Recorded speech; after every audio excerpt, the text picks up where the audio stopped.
महाराज जी, दान तो हम बहुत करते हैं, किंतु बरकत और वृद्धि नहीं। जप व्रत तीर्थ तो हमने बहुत की हैं, किंतु कुछ ईश्वर की अनुभूति नहीं।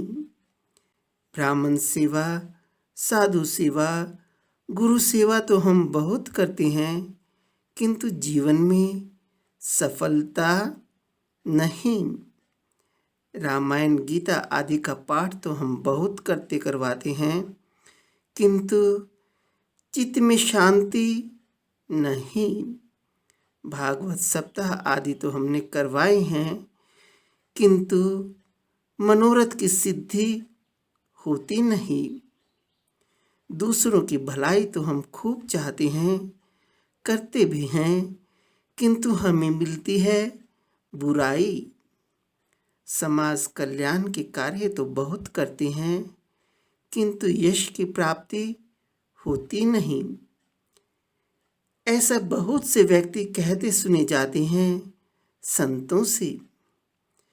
शास्त्रों ने इन सब का उत्तर दे दिया है एक ही पंक्ति में। सुनिए जरा ध्यान से।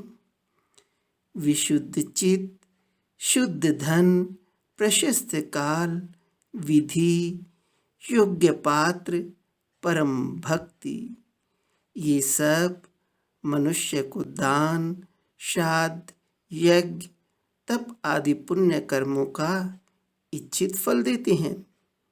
अर्थात दान, श्राद्ध, यज्ञ, तप आदि पुण्य का इच्छित फल प्राप्त करने के लिए विशुद्ध चित्त, शुद्ध धन, प्रशस्त काल, विधि, योग्य पात्र और परम भक्ति का होना भी आवश्यक है। अब इन शास्त्र वचनों पर विचार कर लेते हैं थोड़ा विस्तार से।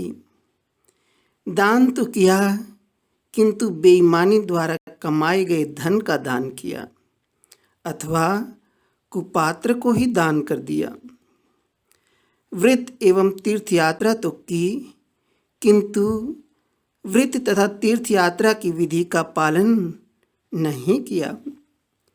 गुरुजनों की सेवा तो की, किंतु उसके पीछे रही स्वार्थ भावना। शास्त्रों का पाठ तो किया, किंतु शास्त्र के उपदेशों का पालन करने का प्रयत्न नहीं किया। यज्ञ, भागवत सप्ताह आदि तो किए करवाए, किंतु भक्ति की अपेक्षा भाव रहा दिखावे का। जप तो किया, किंतु चित्त को विषयों की ओर से नहीं मोड़ा। कुछ ऐसे बन जाते हैं कारण, जिनसे शुभ कर्म करने पर भी उनके द्वारा मिलने वाला फल नहीं मिलता। एक बार फिर याद कर लेते हैं शास्त्र का वचन।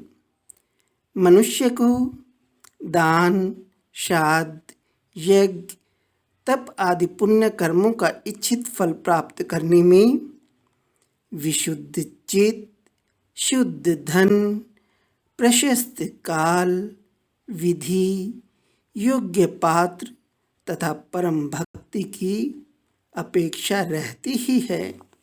नारायण नारायण नारायण।